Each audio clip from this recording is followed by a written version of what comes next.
she was down 5-1, the defending champion across the net. A stadium in Washington, D.C., slowly turning toward the X. And then Alex Eala walked to her towel, took one breath, and turned back around like nothing had happened. That single, quiet motion is where this story actually begins. Not with the final winning point of the match, not with the handshake at the net afterward, with a 21-year-old refusing to accept what the scoreboard was telling her. Rewind 2 hours. Washington, D.C. was buzzing in a way it hadn't in years, and not for the reasons this city usually makes headlines. Red, blue, and gold were everywhere you looked, on flags, on t-shirts, on handmade signs, held by kids who probably should have been in bed hours earlier. Families had driven for hours to be there. Overseas Filipinos scattered across the East Coast had converged on one stadium for one reason. A 21-year-old named Alex was playing, and something about her felt different. Not just talented, not just promising. Different. The Mubadala DC Open, round of 16. Alex Eala had already made headlines in this tournament, coming back from a set down to beat Zheng Qinwen 4-6, 6-4, 6-1, proof that this was a player who didn't fold when things got difficult. Now she was facing something bigger. Leylah Fernandez, the defending champion of this exact event, a former Grand Slam finalist, a fighter with a career-high ranking of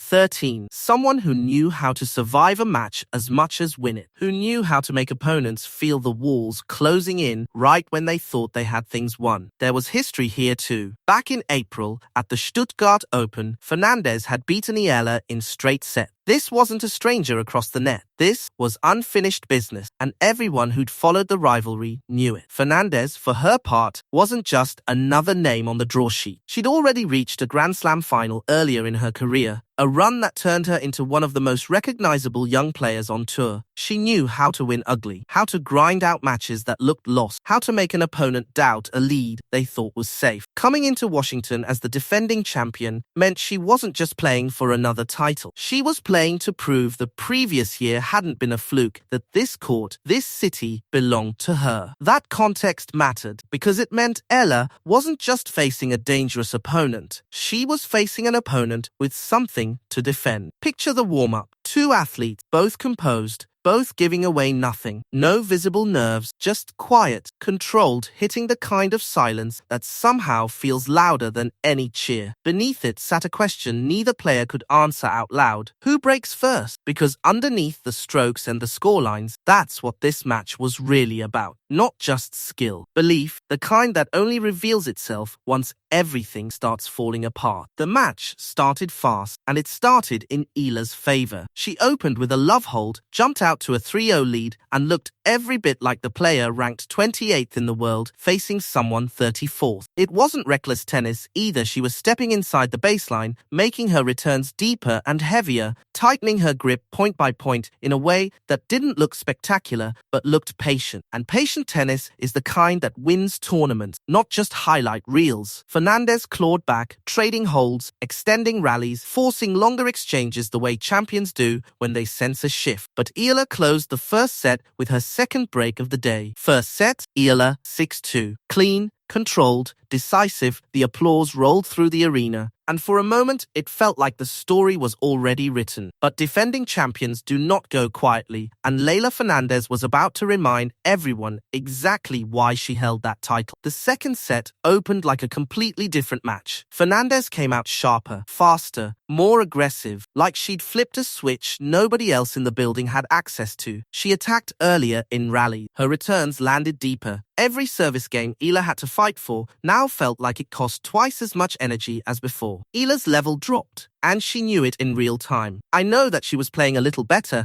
and maybe my level dropped a little bit, Eala said afterward. I think those are very tricky moments when you know your level's dropped and you want to do better. But things just, for one reason or another, aren't coming out. The games slid away one after another. 2, 3, 4, 5 straight for Fernandez. The scoreboard read 5-1. Read that again, because that number is the hinge this entire story turns on. The defending champion had stormed stormed back with terrifying efficiency and across the net. The same composed player from 20 minutes earlier suddenly looked like she was fighting just to survive each point. This is the part where most people in that building started writing the ending in their heads. A decider felt inevitable. Commentators began discussing what each player might need, physically and mentally, if the match went the distance. Fans near the exits started checking their phones for parking time, because 5-1 against a fighter like Fernandez doesn't usually get erased. It usually gets finished. But Eala didn't unravel. She didn't slam a racket or argue with an official. She didn't even look rattled. She simply walked to the towel, breathed once, and returned to the baseline with the exact same expression she'd worn during the opening point of the match. That single quiet moment might matter more than anything else that happened for the rest of the night, the moment a 21-year-old decided the scoreboard didn't get to write the ending for her. The response wasn't loud. It was one solid serve, one patient rally, one point at a time. She held 5-2, barely a whisper of a comeback. But whispers have a way of growing louder when nobody expects them to. Fernandez was still just one game away from closing out the set completely. She had every right, every piece of momentum, every ounce of home court energy, suggesting the match was heading exactly where she wanted it. But pressure is a strange, slippery thing. It doesn't stay loyal to whoever's winning it, goes looking for cracks. And as Fernandez stepped up to serve again, something in the crowd shifted. Not certainty yet, just a flicker of possibility. The Filipino sections grew louder with every point Eala won, like they could feel something building before the scoreboard even showed it. Game by game, Eala found answers. She won a long, brutal rally to break back forehand, backhand, cross-court, down the line, back to the middle again, until she finally redirected a ball with timing that looked almost impossible under that kind of pressure. Winner, the crowd didn't just cheer, it erupted, and suddenly the defending champion, who moments earlier had looked untouchable, was serving under real pressure for the first time all night. Another break followed, 5-3. For the first time in nearly 20 minutes, the stadium came fully back to life. People who'd had one foot out the door turned around. Phones that had been checking parking apps came back up, pointed at the court, because everyone in that building suddenly understood what they might be witnessing. Not a miracle exactly, something more dangerous than a miracle momentum. And once real momentum starts moving in professional tennis, it becomes almost impossible to stop, because it feeds on itself point after point until the player losing it can feel the ground shifting beneath them in real time. Eala held again, 5-4. The pressure had officially, undeniably flipped sides. Every missed first serve from Fernandez now drew a nervous murmur from thousands of people at once. And then came the moment that turns a comeback into a legend, another enormous breakpoint. The kind that decides careers, not just matches. Eala returned deep.